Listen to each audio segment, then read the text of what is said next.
आज पढ़ना है फीमर के बारे में। क्या पढ़ना है? फीमर। फीमर लोअर लिम्ब की, लोअर लिम्ब में थाई की बोन होती है। कहाँ होती है? थाई की, जो थाई की बोन होती है जिसको फीमर कहते हैं। ये longest bone of the body होती है। क्या होती है? Longest bone of the body इस कौन सी है? फीमर। ठीक है, फीमर जो है बॉडी की क्या होती है? लॉन्गेस्ट बोन होती है। ठीक है, और ये बॉडी का बहुत सारा वेट बियर करती है। ठीक है, अब इस बोन के हम बारे में पढ़ते हैं। तो ये दो फिगर में दिख रहे हैं, एक ये एंटीरियर व्यू है और ये पोस्टीरियर व्यू। ठीक है, कौन सा व्यू है? एंटीरियर और ये पोस्टीरियर व्यू, दो व्यू दिखाए गए हैं। इसमें फीमर में तीन पार्ट्स होते हैं, एक प्रॉक्सिमल एंड, शैफ्ट और distal end. Proximal and, proximal and, shaft and distal end. ठीक है, तो क्या होता है? Proximal and, shaft and distal end. ठीक है, अब बात करते हैं पहले हम प्रॉक्सिमल एंड की। प्रॉक्सिमल एंड में एक स्ट्रक्चर होता है, राउंडेड स्ट्रक्चर होता है जिसे हम हेड कहते हैं। कहते हैं हेड।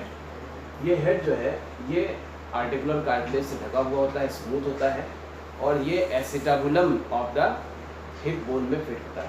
बताया ना कल हमने एसिटाबुलम के बारे में। एसिटाबुलम में फिट होता है और हिप जॉइंट बनाता है। कौन सा जॉइंट बनाता है? Hip joint. क्लियर होगा कि नहीं? तो पहला इंपॉर्टेंट स्ट्रक्चर क्या है? हेड। पहला इंपॉर्टेंट क्या है? हेड है जो, ठीक है, हेड है जो एसिटाबुलम में फिट होता है हिप बोन के, और कौन सा जॉइंट बनाता है? हिप जॉइंट बनाता है। कौन सा जॉइंट? हिप जॉइंट का फॉर्मेशन होता है। उसके बाद नेक्स्ट जो पार्ट है वो नेक है। क्या ये नेक है। क्या ये नेक जो होता है वो शैफ्ट से 135 डिग्री एंगल बनाता है। कितना बनाता है? 135 डिग्री एंगल। समझ रहे? ये देख रहे हैं, ये जो है शैफ्ट के साथ ये जो एंगल होता है ये 135 डिग्री होता है। इस एंगल से फ़ायदा ये होता है कि थाई को ज़्यादा मूवमेंट का, रेंज ऑफ मूवमेंट ज़्यादा मिल जाता है। थाई का रेंज ऑफ मूवमेंट ज़्यादा मिल जाता है। ठीक है, तो ये नेक जो है वो शैफ्ट के साथ कितने डिग्री एंगल बनाती है? 135 degree angle. Clear? 135 degree angle ये बनाती है, इस शैफ्ट के साथ नेक प्रेजेंट होता है। ठीक है, उसके बाद फिर उसके बाद नेक्स्ट इंपॉर्टेंट स्ट्रक्चर है वो नेक के पोस्टेरली एंड लेटरली प्रेजेंट होता है। एक स्ट्रक्चर होता है जिसे ग्रेटर ट्रोकेंटर कहते हैं। बोनी रिज होती है जिसे हम कहते हैं ग्रेटर ट्रोकेंटर। क्या कहते हैं इसको? Greater trochanter. ये ग्रेटर ट्रोकेंटर के अंदर जो है बहुत सी ग्लूटियस मसल्स का अटैचमेंट होता है। कौन कौन सी मसल्स का अटैचमेंट होता है? Gluteus medius, gluteus minimus, पेरिफॉर्मिस and vastus लैटरलिस। कौन सी मसल्स का अटैचमेंट होता है? चार मसल्स का नाम बताया जिनका अटैचमेंट होता है। कौन कौन सी? ग्लूटियस मीडियस, ग्लूटियस मिनिमस और पेरिफॉर्मिस एंड वास्टस लैटरलिस। ये चार मसल्स का अटैचमेंट किस पे होता है? ग्रेटर ट्रोकेंटर पे होता है। किसमें होता है? Greater trochanter. क्लियर हुआ कि नहीं?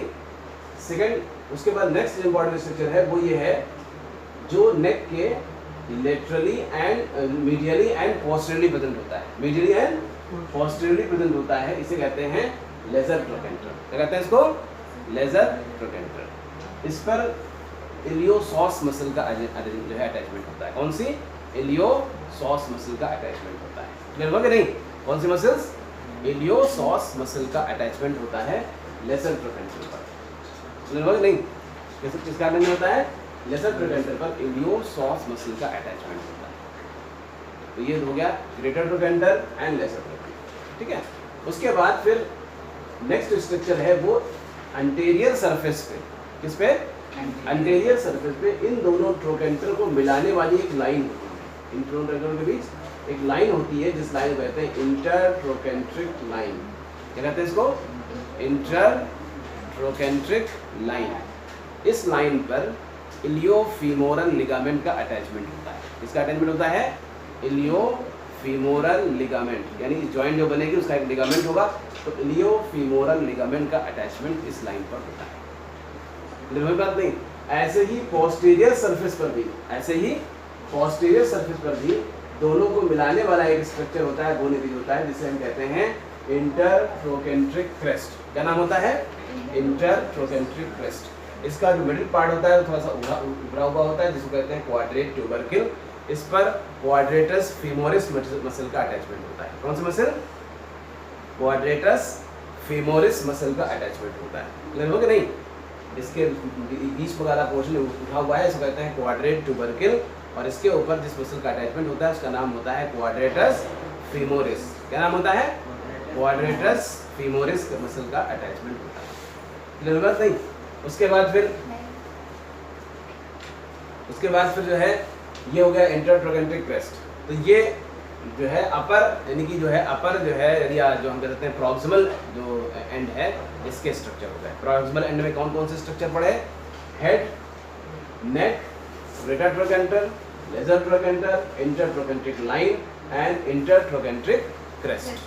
क्लियर हुआ? ये कहाँ होते हैं? ये प्रॉक्सिमल एंड पर होते हैं। कहाँ होते हैं? प्रॉक्सिमल एंड पे। अब हम बात करते हैं शैफ्ट की। क्या बात करते हैं? शैफ्ट जो होता है वो थोड़ा सा मीडियली डायरेक्टेड होता है। मीडियली होता है मतलब जैसे ये है, हम खड़े हैं तो ये जो बोन होगी वो थोड़ा सा यूं होती है, ऐसे मीडियली डायरेक्टेड होती है, समझ रहे? ताकि जो नी जॉइंट है दोनों एक दूसरे के पास आ सके, समझ रहे हैं? ताकि स्टेबिलिटी जो है, खड़े होने में स्टेबिलिटी प्रोवाइड होती है इससे। क्लियर हो गया नहीं? क्योंकि इससे होने पर कहा था कि सेंटर ऑफ ग्रेविटी जो है वो हमारा सेंटर ऑफ ग्रेविटी जो है वो बेस लाइन से क्रॉस करती है, तो स्टेबिलिटी गेन होती है। अगर ऐसा ना हो तो आदमी स्टेबिलिटी नहीं गेन कर सकती। तो ये जो शैफ्ट होता है वो थोड़ा सा मीडियली डायरेक्टेड होता है, मतलब सीधा सीधा नहीं होता है, बल्कि शैफ्ट यूँ होता है। समझ गया ना? थोड़ा सा मीडियली डायरेक्टेड हो, इसलिए देखा मीडियली डायरेक्टेड है। क्या है? मीडियली डायरेक्टेड होता है। क्लियर हो नहीं? स्टेबिलिटी, ताकि जॉइंट जो नी जॉइंट है दोनों एक दूसरे के करीब आए और पास आए, जिससे जो है वो स्टेबिलिटी प्रोवाइड होती है। ठीक है? शैफ्ट का अगर हम ट्रांसवर्स सेक्शन में देखें तो ये मिडिल में राउंडेड होता है, मिडिल में राउंडेड होता है, लेकिन जो है अपर और लोअर एंड की तरफ जो है ये जो है पीछे की तरफ पोस्टेरियरली जो है वो फ्लैट होता है। कैसा होता है? फ्लैट होता है। क्लियर हो कि नहीं? बीच, यानी कि अगर हम इसका ट्रांसवर्स सेक्शन देखें तो ये बीच में जो है इसका ट्रांसवर्स सेक्शन राउंडेड होता है, लेकिन अपर और लोअर एंड की तरफ जो है ये इसका पोस्टीरियर सरफेस पर ये फ्लैट होता है। कैसा होता है? फ्लैट होता है। क्लियर हो कि नहीं? पोस्टीरियर सरफेस पर एक रफ लाइन होती है। क्या होती है? पोस्टीरियर सरफेस पर एक रफ लाइन होती है। इस लाइन को हम कहते हैं लीनिया एस्पेरा। क्या कहते हैं? Linnaea aspera. पोस्टीरियर सरफेस पर मिडिल में एक लाइन होती है जिसको हम कहते हैं लीनिया एस्पेरा। क्लियर हुआ? एक रफ लाइन होती है जिसको कहते हैं लीनिया एस्पेरा। क्लियर हो नहीं? उसके बाद ये जो लीनिया एस्पेरा है ये ऊपर की तरफ मीडियली जो है मीडियली जो चली जाती है, जो पेक्टिनिएट लाइन बनाती है। क्या बनाती है? यानी ऊपर की तरफ डाइवर्स कर जाती है। लीनिया एस्पेरा ऊपर की तरफ डाइवर्स कर जाती है। डाइवर्स करने से मीडियल साइड में ये बनाती है पेक्टिनिएट लाइन। क्या बनाती है?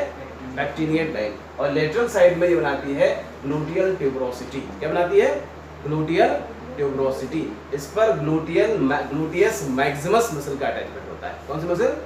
ग्लूटियस मैक्सिमस मसल का अटैचमेंट होता है ग्लूटियल ट्यूबरोसिटी पे। तो कोई बात नहीं।